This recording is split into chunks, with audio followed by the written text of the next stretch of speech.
യുദ്ധമുണ്ടാകരുത് എന്നുള്ള ആഗ്രഹം ഭൂരിപക്ഷം രാജ്യങ്ങൾക്കുമുണ്ട് എങ്കിൽ പോലും ചില രാജ്യങ്ങൾക്കെങ്കിലും യുദ്ധമുണ്ടാകുന്നത് നല്ലതാണ് എന്ന ആഗ്രഹവും ഉണ്ടാകും എന്ന് ഞാൻ വിശ്വസിക്കുന്നു. ഞാൻ അതിന് നിരത്തുന്ന കാരണങ്ങൾ അല്ലെങ്കിൽ ന്യായങ്ങൾ നമുക്കറിയാം. ഇന്ന് ഒരു പാകിസ്ഥാൻ എന്നുള്ള രാജ്യം, ആ രാജ്യത്തിൻ്റെ നിലനിൽപ്പ് ഇന്ന് വളരെ അപകടകരമാണ്.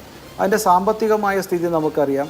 അതിൻ്റെ മറ്റ് ഇൻറ്റേർണൽ കോൺഫ്ലിക്ട്സ്, ബാലൂചിസ്ഥാൻ പോലെയുള്ള, ഇവിടെ ദീർഘമായിട്ട് വിശദീകരിച്ചു, അതുകൊണ്ട് ഞാൻ പറയുന്നില്ല. അത്തരത്തിൽ ഇൻറ്റേർണൽ കോൺഫ്ലിക്റ്റ് ധാരാളമുണ്ട്. അതുകൊണ്ട് തന്നെ അവിടുത്തെ സാമ്പത്തിക സ്ഥിതി വളരെ തകർന്ന് തരിപ്പണമായി കിടക്കുകയാണ്. അതുകൊണ്ട് തന്നെ OIC പോലുള്ള, ഇപ്പോൾ നിങ്ങൾ സൂചിപ്പിച്ച പോലെ OIC പോലുള്ള രാജ്യങ്ങളിൽ നിന്നുള്ള വരുമാനം കിട്ടുവാനും അവർക്ക് പിടിച്ചു നിൽക്കുവാനും അവർക്ക് ഇനിയും ഒരു യുദ്ധം ആവശ്യമാണ് എന്ന ചിന്താഗതി ഉണ്ട് എന്ന് മനസ്സിലാക്കിയാൽ തെറ്റില്ല എന്ന് ഞാൻ വിശ്വസിക്കുന്നു. അതിനവർക്ക് ഇന്ത്യയെ വീണ്ടും ആക്രമിക്കാം. ഇന്ന് നടന്ന കുറച്ച് നാൾക്ക് മുമ്പ് നടന്ന ആക്രമണം, അതും മറ്റൊന്നും ഇന്ത്യയുടെ ഭാഗത്തുനിന്ന് എന്തെങ്കിലും തിരിച്ചടി ഉണ്ടായിട്ടോ അല്ലെങ്കിൽ ആക്രമണം ഉണ്ടായിട്ടോ അല്ലല്ലോ.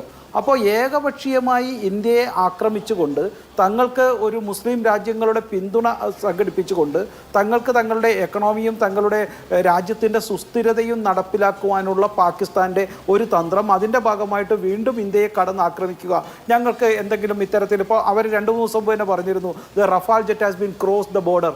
അതുപോലെ തന്നെ മറ്റുള്ള ചില ആണവ ആയുധങ്ങൾക്ക് വേണ്ടിയുള്ള ശ്രമം, അവർക്ക് ആണവായുധം ഉണ്ടെങ്കിലും അത് ക്യാരി ചെയ്യാനുള്ള മിസൈൽസോ അല്ലെങ്കിൽ അത്തരത്തിലുള്ള കാര്യങ്ങളോ ഇല്ല എന്ന് നമുക്കറിയാം. അപ്പോൾ അതുകൊണ്ട് ആണവ യുദ്ധമല്ല എനിക്ക് ഭയം. പക്ഷേ ഇത്തരത്തിൽ ഇന്ത്യയെ കടന്നാക്രമിച്ചുകൊണ്ട് ഇന്ത്യയിലെ ഇത്തരത്തിലുള്ള ഇന്ത്യയിൽ നിന്ന് ആക്രമണം ഉണ്ടാകുമെന്ന് പറഞ്ഞുകൊണ്ട് സാമ്പത്തിക ഭദ്രത തൽക്കാലമെങ്കിലും ഉണ്ടാക്കുകയും അതുപോലെ തന്നെ രാജ്യത്തിനകത്തൊരു ഏകീകരണം, ശത്രുക്കളിൽ നിന്നുള്ള ഒരു രക്ഷ, ഇൻറ്റേർണൽ ശത്രുക്കളിൽ നിന്നുള്ള രക്ഷ, ആഭ്യന്തര ശത്രുക്കളിൽ നിന്നുള്ള രക്ഷയും ഒരുപക്ഷെ പാകിസ്ഥാൻ ആഗ്രഹിക്കുന്നുണ്ടാകാം.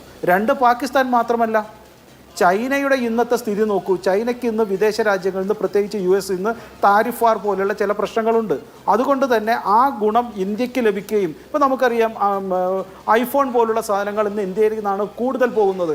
ഇത്രയും lakh phones are been transported exported to that America, മറ്റുള്ള രാജ്യങ്ങളിലേക്കും. അപ്പോൾ ഭാവിയിൽ യൂറോപ്യൻ രാജ്യങ്ങളും അമേരിക്കയും അടക്കം തങ്ങളുടെ പ്രൊഡക്ഷൻ സെൻറ്റർ ചൈനയിൽ നിന്നും ഇന്ത്യയിലേക്ക് മാറ്റുകയും തങ്ങളുടെ എക്സ്പോർട്ടിന് കാര്യമായ കുറവുണ്ടാകുകയെന്ന് വരുമ്പോൾ ഇന്ത്യ അത്ര സേഫ് രാജ്യമല്ല. ഇന്ത്യ ഒരു യുദ്ധം ഉണ്ടാകുന്നു, economically it can be another 2 to 3 years ഒരു കുറച്ച് പ്രശ്നമുണ്ടാക്കാനായിട്ട് ചൈനയ്ക്കും ആഗ്രഹമുണ്ടാകാം. ഒരു തെമ്മാടി രാഷ്ട്രമായ പാകിസ്ഥാനെ കൊണ്ട് ഇന്ത്യ ആക്രമിക്കുന്നു. അതുകൊണ്ട് ഇന്ത്യ എടുക്കുന്ന ഡിഫൻസിന് മറ്റു പല ഘടകങ്ങളുമുണ്ട്.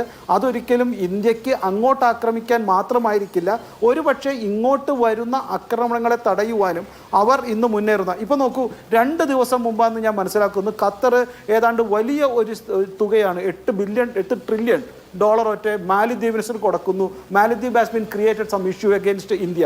അപ്പോൾ ഇത്തരത്തിൽ ചെറിയ ചെറിയ രാജ്യങ്ങളെ പോലും ഖത്തറും, സൗദി അറേബ്യയും UAE ഒന്നുമില്ല, ഇറാനും അടക്കമുള്ള രാജ്യങ്ങളില്ല, പക്ഷേ ഖത്തറും ടർക്കിയും അടക്കമുള്ള ചില രാജ്യങ്ങൾ ഇന്ത്യയിൽ നിന്ന് സഹായം നേരെ കുറച്ച് മാസങ്ങൾക്ക് മുമ്പ് മേടിച്ചിട്ട് പോലും ഈ രാജ്യങ്ങൾ നിരന്തരം ഒരു മതത്തിൻ്റെ പേരിൽ പാകിസ്ഥാനെ വെച്ചുകൊണ്ട് ഇന്ത്യക്കെതിരെ യുദ്ധം ചെയ്യുവാൻ ശ്രമിക്കുന്നു എന്നുള്ളതിൽ ചൈനയുടെ പിന്തുണയുമുണ്ട്.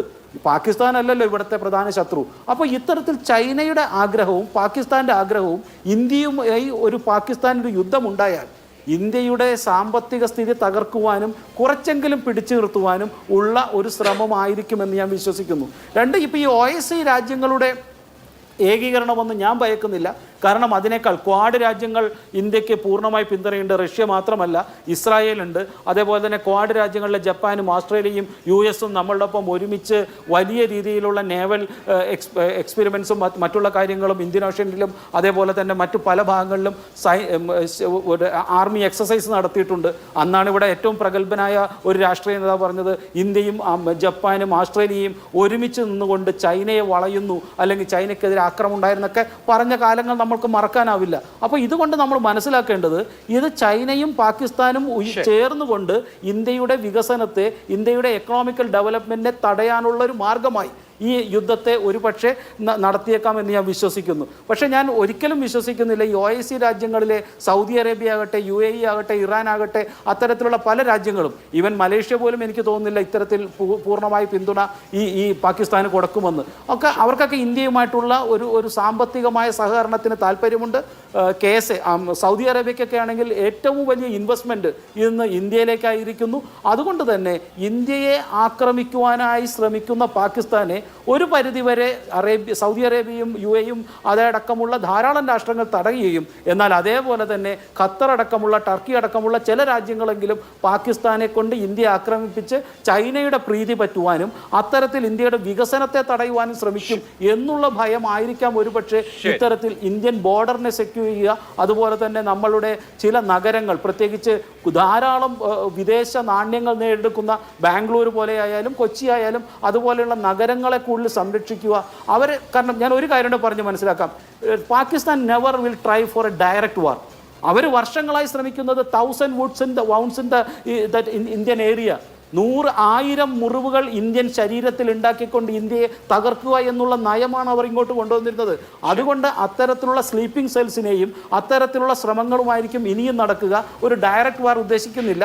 പക്ഷേ ഇന്ന് അത്തരത്തിലുള്ള ഭീതി അവർക്കുമുണ്ട്. ചില അജ്ഞാതരും അതുപോലെ തന്നെ ബലൂചിസ്ഥാൻ ആർമികളും അവിടുത്തെ സ്വാതന്ത്ര്യ സമര സ്നേഹികളായ ബലൂചിസ്ഥാൻ ആർമികളും അവരെയും അത്തരത്തിലുള്ള പ്രകടനം നടത്തുന്നുണ്ട്. വളരെ വളരെ കോംപ്ലക്സ് ആയിട്ടുള്ള സെനാരിയോ ആണ് ആ കാര്യത്തിൽ.